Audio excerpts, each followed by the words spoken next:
Mayroon naman po mga car owners na medyo luma na yung sasakyan na nagsasabi na hindi daw maganda at hindi daw sulit gumamit ng fully synthetic oil. Dahil nung mag-switch sila sa fully synthetic ay nagkaroon ng mga leak yung oil seals ng makina nila.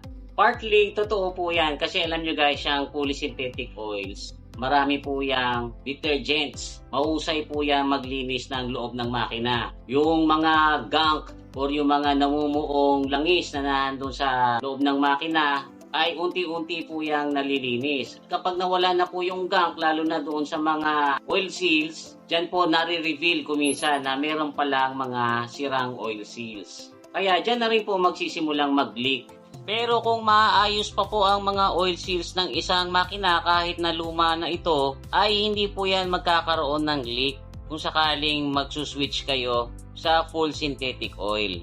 Pero kung hindi naman required ng owner's manual na gumamit kayo ng fully synthetic oil, ay okay lang na yung regular mineral oil ang gamitin nyo. Basta palagi nyo lang pong tatandaan na sa pag-change oil, alamin nyo yung tamang viscosity na nire-require para dyan sa makina nyo. Huwag na po kayo mag-eksperimento. Hanggat maaari, gamitin nyo yung sakto. Huwag malabnaw, huwag mas malapot.